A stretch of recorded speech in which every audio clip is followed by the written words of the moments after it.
ಇವತ್ತು ನಾನು ಏನು ಸ್ಪೆಷಲ್ ಮಾಡ್ತಾ ಇದ್ದೀನಿ ಅಂತ ಅಂದರೆ, ಲೆಗ್ ಪೀಸ್ ತಂದಾಗ ಮಸಾಲೆಗೆ ಕಬಾಬ್ ಹಾಕುವಾಗ ನೀಟಾಗಿ ಇಡೀಲಿ ಅಂತ ಹಾಕ್ತೀವಲ್ಲ,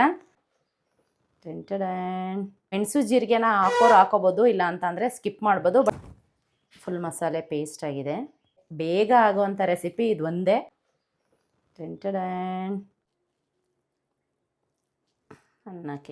ಅನ್ನ ತುಪ್ಪ ಜೊತೆ ಕಲಿಸ್ಕೊಂಡು ಬದನೆಕಾಯಿನ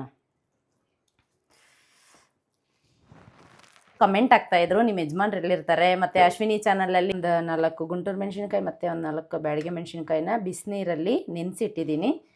ನಿಮ್ಮ ಅಣ್ಣ ಎಲ್ಲಿರ್ತಾರೆ ಅಂತ ಕೇಳ್ತಾಯಿದ್ರು. ಹಾಯ್ ಹಲೋ ಎಲ್ರಿಗೂ ನಮಸ್ಕಾರ, ವೆಲ್ಕಮ್ ಟು ಆಶಾ ಅಡುಗೆ ಮನೆ ಯೂಟ್ಯೂಬ್ ಚಾನಲ್. ಇವತ್ತು ನಾನು ಏನು ಸ್ಪೆಷಲ್ ಮಾಡ್ತಾ ಇದ್ದೀನಿ ಅಂತ ಅಂದರೆ, ಬದನೆಕಾಯಿ ನೋಡಿದ ತಕ್ಷಣ ಗೊತ್ತಾಗಿದೆ ನಾನು ಏನು ಮಾಡ್ತಾ ಇದ್ದೀನಿ ಅಂತ. ಇವಾಗ ಇದು ಬದನೆಕಾಯಿ ಫ್ರೈ ಫುಲ್ಲು ವೈರಲ್ ಆಗಿದೆ. ಸೊ ಇವಾಗ ನಾವು ಮಧ್ಯಾಹ್ನ ಊಟಕ್ಕೆ ಏನು ಮಾಡೋದು ಅಂತ ಯೋಚನೆ ಮಾಡಬೇಕಾದ್ರೆ ನಮ್ಮ ಮನೇಲಿ ಬದನೆಕಾಯಿ ಇತ್ತು. ಸೊ ಅದಕ್ಕೆ ಬೇಗ ಆಗುವಂಥ ರೆಸಿಪಿ ಇದು ಒಂದೇ. ಅದಕ್ಕೆ ಇವಾಗ ನಾನು ಬದನೆಕಾಯಿನ ಫ್ರೈ ಮಾಡ್ತಾ ಇದ್ದೀನಿ. ಹೇಗೆ ಮಾಡ್ತೀನಿ ಅಂತ ತೋರಿಸ್ತೀನಿ ಬನ್ನಿ. ಈ ಬದನೆಕಾಯಿ ಫ್ರೈ ಮಾಡೋದಕ್ಕೆ ನಾನು ಆಲ್ರೆಡಿ ಒಂದು 4 ಗುಂಟೂರು ಮೆಣಸಿನ್ಕಾಯಿ ಮತ್ತು ಒಂದು 4 ಬ್ಯಾಡಗೆ ಮೆಣಸಿನ್ಕಾಯಿನ ಬಿಸಿನೀರಲ್ಲಿ ನೆನೆಸಿಟ್ಟಿದ್ದೀನಿ. ನೀಟಾಗಿ 2 ಬದನೆಕಾಯಿನ 2 ಕಡೆನೂ ನೀಟಾಗಿ ಫ್ರೈ ಮಾಡಿದ್ದೀನಿ. ಮತ್ತು ಬೆಳ್ಳುಳ್ಳಿ, 1 ಗೆಡ್ಡೆ ಬೆಳ್ಳುಳ್ಳಿ, ಉಪ್ಪು, ಒಂದು ಸ್ವಲ್ಪ ಅರಿಶಿನ ಹಾಕೋಣ, ಇದು ಫುಲ್ಲು ಕಲರ್ ಬರುತ್ತಲ್ಲ ಅದಕ್ಕೆ. ಸೊ ಕರಿಯೋದಕ್ಕೆ ಎಣ್ಣೆ ಬೇಕು. ಇವಾಗ ನಾವು ಇದನ್ನು ಸ್ಲೈಸ್ ಮಾಡೋಣ. ಮಸಾಲೆ ರೆಡಿ ಮಾಡ್ಕೋಬೇಕು. ಮಸಾಲೆಗೆ ನಾನು ಮೆಣಸಿನ್ಕಾಯಿ, ಬೆಳ್ಳುಳ್ಳಿ, ಉಪ್ಪು, ಅರಿಶಿನ ಪುಡಿ ಅಷ್ಟೇ ಯೂಸ್ ಮಾಡಬೇಕಾಗಿರೋದು. ಇದನ್ನು ಸ್ಲೈಸ್ ಮಾಡಿ ಮಸಾಲೆನೆಲ್ಲ ಇದಕ್ಕೆ ಕೋಟಿಂಗ್ ಮಾಡಿ ಎಣ್ಣೆಯಲ್ಲಿ ತವಾದಲ್ಲಿ ಫ್ರೈ ಮಾಡಿದ್ರೆ ಬದನೆಕಾಯಿ ಫ್ರೈ ರೆಡಿ ಆಗುತ್ತೆ. ಸಾಂಬಾರು ಮಾಡೋಕ್ಕಾಗಲ್ಲ ಅಂತ ಅನ್ನೋರು ಬೇಗ 5ರಿಂದ 10 ನಿಮಿಷದೊಳಗಡೆ ಆರಾಮಾಗಿ ಇದನ್ನು ಫ್ರೈ ಮಾಡಿಕೊಂಡು ಊಟ ಮಾಡ್ಬೋದು. ಇವಾಗ ನಾನು ನಮ್ಮ ಯಜಮಾನ್ರಿಗೆ ಟೀಗಿಟ್ಟಿದ್ದೀನಿ. ಯಜಮಾನ್ರು ಎಲ್ಲಿರ್ತಾರೆ ಅಂತ ಕೇಳ್ತಾ ಇರ್ತೀರಲ್ಲ ಕಮೆಂಟಲ್ಲಿ. ನಮ್ಮ ಯಜಮಾನ್ರು ನಮ್ಮ ಜೊತೆನೇ ಇರ್ತಾರೆ, ಬಟ್ ಕ್ಯಾಮ್ರಾ ಮುಂದೆ ಬರಲ್ಲ ಅಷ್ಟೇ. ಇವಾಗ ಅವರಿಗೆ ಫಸ್ಟು ಟೀ ಮಾಡಿ ಕೊಟ್ಟು ಕುಡಿಸಿ ಕೆಲಸಕ್ಕೆ ಕಳಿಸೋಣ. ಕಳಿಸ್ಬಿಟ್ರೆ ನಾವು ಆರಾಮಾಗಿ ಮಾಡ್ಕೊಂಡು ನೆಮ್ಮದಿಯಾಗಿ ಮಾಡ್ಬೋದಲ್ಲ ಕೆಲಸ, ಬೇರೆ ಕೆಲಸ. ಅದಕ್ಕೆ ಯಜಮಾನ್ರು ಕ್ಯಾಮ್ರಾ ಮುಂದೆ ಬರೋಕ್ಕೆ ಇಷ್ಟ ಇಲ್ಲ. ಸೊ ಅದಕ್ಕೆ ಅವ್ರನ್ನ ಯಾವಾಗಲೂ ನಾವು ತೋರಿಸಲ್ಲ. ನಮ್ಮ ಯಜಮಾನ್ರು ನಮ್ಮ ಜೊತೆನೇ ಇರ್ತಾರೆ. ಅವರೆಲ್ಲೂ ಬೇರೆ ಎಲ್ಲೂ ಹೊರಗಡೆ ಸಪ್ರೇಟ್ ಮನೆ ಮಾಡ್ಕೊಂಡಿರಲ್ಲ, ಅಲ್ವೇನ್ರಿ? ಸೊ ಇದನ್ನು ಹೇಳಿದ್ದು ಎಲ್ಲರೂ ಕಮೆಂಟ್ ಆಗ್ತಾಯಿದ್ರು, ನಿಮ್ಮ ಯಜಮಾನ್ರು ಎಲ್ಲಿರ್ತಾರೆ, ಮತ್ತು ಅಶ್ವಿನಿ ಚಾನಲಲ್ಲಿ ನಿಮ್ಮ ಅಣ್ಣ ಎಲ್ಲಿರ್ತಾರೆ ಅಂತ ಕೇಳ್ತಾಯಿದ್ರು. ಸೊ ಅದಕ್ಕೆ ನಾವು ಕ್ಲಾರಿಟಿ ಕೊಟ್ಟಿದ್ದು.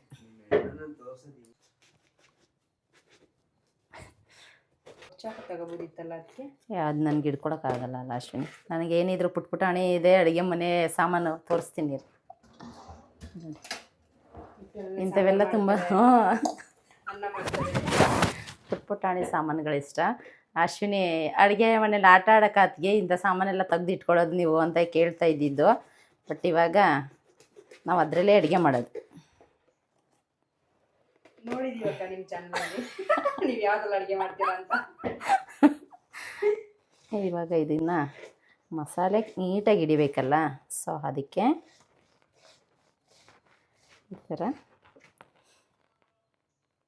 ಯಾವ ಥರ ಗೊತ್ತಾ, ಲೆಗ್ ಪೀಸ್ ತಂದಾಗ ಮಸಾಲೆಗೆ ಕಬಾಬ್ ಹಾಕುವಾಗ ನೀಟಾಗಿ ಇಡೀಲಿ ಅಂತ ಹಾಕ್ತೀವಲ್ಲ, ಹಂಗೆ ನಮ್ಮ ಬದನೆಕಾಯಿಗೂ ಹಾಕೋಣ ಅಲ್ವಾ ಅಶ್ವಿನಿ?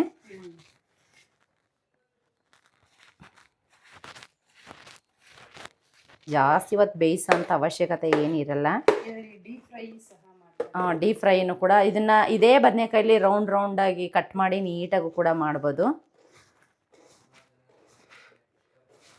ಸುಮಾರು ಜನ ಬದನೆಕಾಯಿನ ಯಾರೂ ತಿನ್ನೋಕ್ಕೆ ಇಷ್ಟಪಡಲ್ಲ ಅಷ್ಟು, ಬಟ್ ಚೆನ್ನಾಗಿರುತ್ತೆ. ಈ ಥರ ಮಾಡಿಕೊಟ್ರೆ ತಿಂತಾರೆ. ಇವಾಗ ಇದನ್ನೆಲ್ಲ ನೀಟಾಗಿ ಸ್ಲೈಸ್ ಮಾಡಾಗಿದೆ.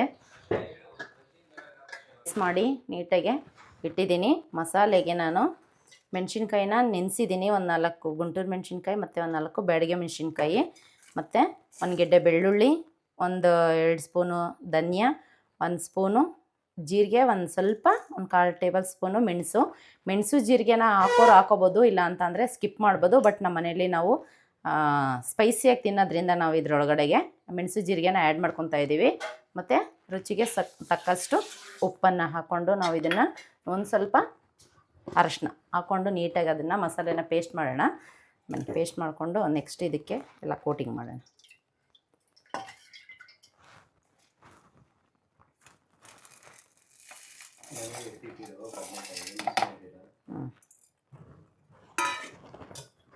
ಇವಾಗಲೇ ಉಪ್ಪು ನೋಡ್ಕೊಂಡು ಹಾಕೊಳ್ಳೋಣ.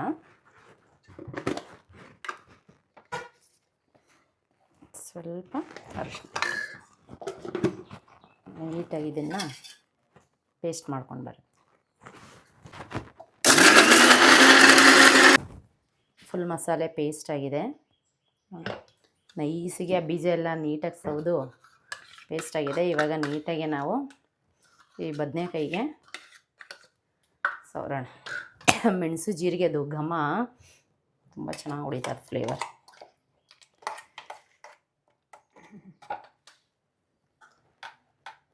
ಎಲ್ಲ ಕಡೆ ಸ್ಪ್ರೆಡ್ ಆಗಲಿ ಅಂತ ಅಷ್ಟೆ.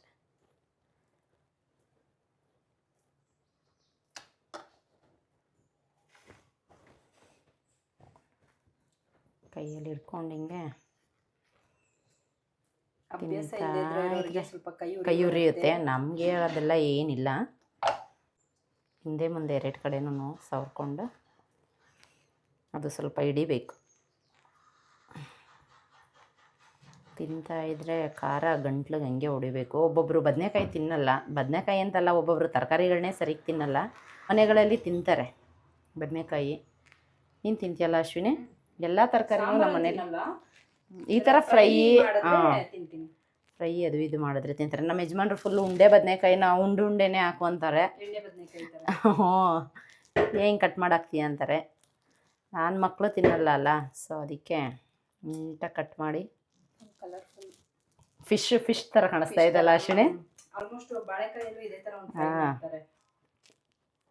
ಬಾಳೆಕಾಯಿ, ಪನ್ನೀರು, ಮತ್ತೆ ಸುವರ್ಣಗಡ್ಡೆಲೂ ಮಾಡ್ತಾರೆ. ಸುವರ್ಣಗೆಡ್ಡೆ ತಾನೇ ಸಣ್ಣ ಸಣ್ಣಾಗಿ ಸ್ಲೈಸ್ ಮಾಡಿ ತುಂಬ ಚೆನ್ನಾಗಿರುತ್ತೆ. ಇವಾಗ ಇದನ್ನು ನಾವು ಎಣ್ಣೆಲಿ ಫ್ರೈ ಮಾಡೋಣ. ಅದು ನೀಟಾಗಿ ಮಸಾಲೆನೆಲ್ಲ ಬದನೆಕಾಯಿಗೆಲ್ಲ ನೀಟಾಗಿ ಹಚ್ಚಿದ್ದೀನಿ. ಸೊ ಅಭ್ಯಾಸ ಇಲ್ಲದೆ ಇರೋರು ಕೈಗೆ ಸ್ವಲ್ಪ ಎಣ್ಣೆ ಏನಾದರೂ ಹಚ್ಕೊಂಡು ಮಸಾಲೆನ ನೀಟಾಗಿ ಬದನೆಕಾಯಿಗೆ ಬೆಳಿಬೇಕಾಗತ್ತೆ. ಇಲ್ಲ ಅಂತ ಅಂದರೆ ಫುಲ್ಲು ಉರಿ ಬರುತ್ತೆ. ನಂದು ಪಾತ್ರೆ ತೊಳೆಯುವಾಗ ಕೈ ಕಿತ್ತೋಗಿರೋದ್ರಿಂದ ಉರಿತಾ ಇದೆ. ಮಧ್ಯೆಲ್ಲ ಏನಿಲ್ಲ, ಸೈಡಲ್ಲೆಲ್ಲ ಉರಿತಾ ಇದೆ. ಸೊ ಅಭ್ಯಾಸ ಇಲ್ಲದೆ ಇರೋರು ನೀಟಾಗಿ ಕೈಗೆಲ್ಲ ಎಣ್ಣೆ ಹಚ್ಕೊಂಡು ಖಾರ ಮುಟ್ಟಿದ್ರೆ ಒಳ್ಳೆಯದು. ಇಲ್ಲ ಅಂತ ಅಂದರೆ ತುಂಬ ಉರಿ ಬರುತ್ತೆ. ಇವಾಗ ಅದೇ ಕೈಯಲ್ಲಿ ನಾವು ಮಕ್ಕಳನ್ನೇನಾದರೂ ಮುಟ್ಟಿದ್ರೆ, ಮುಖ ಏನಾದರೂ ಮುಟ್ಟಿದ್ರೆ ತುಂಬ ಉರಿ ಬರುತ್ತೆ. ನೋಡಿಕೊಂಡು ಮಾಡಬೇಕು. ಅಡುಗೆ ಮಾಡುವಾಗ ನಾವು ಎಷ್ಟೇ ಕೇರ್ಫುಲ್ಲಾಗಿದ್ದರೂ ಏನಾದರೂ ಒಂದು ಆಗುತ್ತೆ. ಮನೆ ಕೆಲಸ ಮಾಡ್ತೀವಲ್ವ ಹೆಂಗಸರು, ಸೊ ತುಂಬ ಕೇರ್ಫುಲ್ಲಾಗಿರಬೇಕು. ಇವಾಗ ನಾನು ಬಾಣಲಿ ಇಟ್ಟಿದ್ದೀನಿ ಫ್ರೈ ಮಾಡೋದಕ್ಕೆ. ಅದಕ್ಕೆ ಸ್ವಲ್ಪ ಎಣ್ಣೆನ ಹಾಕಿ ಒಂದೊಂದೇ ಬದನೆಕಾಯಿನ ಹಾಕಿ ನೀಟಾಗಿ ಫ್ರೈ ಮಾಡೋಣ.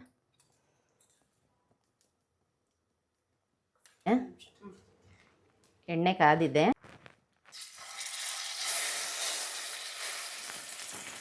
ಫ್ರೈ ಮಾಡ್ತೀನಿ. ತುಂಬ ಲೋ ಫ್ಲೇಮಲ್ಲಿ ಮಾಡಬೇಕು. ಬೇಗ ಜಾಸ್ತಿ ಹೈ ಫ್ಲೇಮಲ್ಲಿ ಮಾಡಿದ್ರೆ ಅದು ಬೇಗ ಸೀದೋದಂಗೆ ಆಗುತ್ತೆ. ಒಳಗಡೆ ಎಲ್ಲ ನೀಟಾಗಿ ಬೆಂದಿರಲ್ಲ, ಮಸಾಲೆ ಹಿಡ್ದು. ಸೊ ನಿಧಾನಕ್ಕೆ ಲೋ ಫ್ಲೇಮಲ್ಲಿ ನೀಟಾಗಿ ಫ್ರೈ ಮಾಡೋಣ. ಒಂದು ಸೈಡ್ ಬೇಯಿಸಿದ್ದೀನಿ, ಇನ್ನೊಂದು ಸೈಡು ನೀಟಾಗಿ ಬೇಯಲಿ ಅಂತ ಅದಕ್ಕೆ ಸ್ವಲ್ಪ ಎಣ್ಣೆ ಕಡಿಮೆ ಆಗಿತ್ತು, ಎಣ್ಣೆ ಹಾಕ್ತಾ ಇದ್ದೀನಿ. ನಾವು ಎಣ್ಣೆಲೇ ಬೇಯಿಸೋದ್ರಿಂದ ನೀಟಾಗಿ ಅದನ್ನು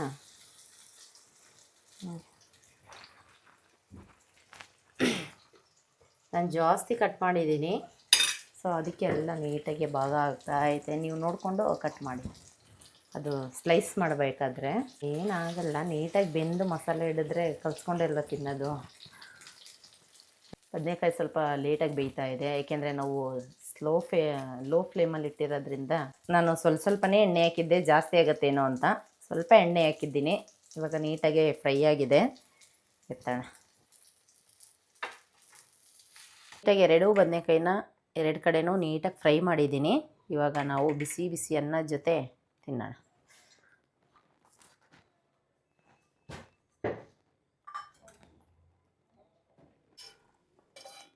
ಬಿಸಿ ಅನ್ನ, ತುಪ್ಪ, ಬದನೆಕಾಯಿ ಫ್ರೈ. ಮತ್ತು ಹೇಗಿದೆ ಪ್ಲೇಟು ನೋಡಿ ಕಮೆಂಟ್ ಮಾಡಿ. ಈಗ ನಮ್ಮ ಊಟ ರೆಡಿಯಾಗಿದೆ. ನಮ್ಮ ಬದನೆಕಾಯಿ ಫ್ರೈ ತುಪ್ಪ ಹಾಕಿದ್ದೀನಿ, ಹೇಗಿದೆ ಅಂತ ಸಾಫ್ಟಾಗಿ ಬರ್ತಿದೆ ಬಿಸಿ. ಬಿಸಿ ಇದೆ, ತಿನ್ನೋಕ್ಕಾಗ್ತಾಯಿಲ್ಲ ನನಗೆ. ಬಿಸಿ ಬಿಸಿ ಊಟ ಎಲ್ಲ ತಿನ್ನೋಕೆ ಆಗಲ್ಲ. ಅನ್ನ ತುಪ್ಪ ಜೊತೆ ಕಲಿಸ್ಕೊಂಡು ಬದನೆಕಾಯಿನ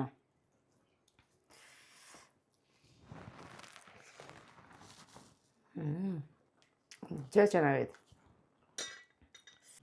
ಈರುಳ್ಳಿ ಸೌತೆಕಾಯಿ ಜೊತೆ ತಿಂದರೆ ತುಂಬ ಚೆನ್ನಾಗಿರುತ್ತೆ. ನೀವು ಟ್ರೈ ಮಾಡಿ ಮನೇಲಿ. ಒಂದು ತಿಂತ ಮಾತಾಡೋಕ್ಕಾಗಲ್ಲ, ನೋಡ್ಬಿಡ್ತೀನಿ. ನೀವು ಮನೇಲಿ ಟ್ರೈ ಮಾಡಿ. ನಾನು ಮಾಡಿದ್ದು ಬದನೆಕಾಯಿ ಫ್ರೈ ಹೇಗಿತ್ತು ಅಂತ ಕಮೆಂಟ್ ಮಾಡಿ, ಲೈಕ್ ಮಾಡಿ, ಶೇರ್ ಮಾಡಿ. ಮತ್ತು ಮುಂದಿನ ವೀಡಿಯೋದಲ್ಲಿ ಸಿಗ್ತೀನಿ. ಅಲ್ಲಿವರೆಗೂ ನೋಡ್ತಾ ಇರಿ ಆಶಾ ಅಡುಗೆ ಮನೆ ಯೂಟ್ಯೂಬ್ ಚಾನಲ್.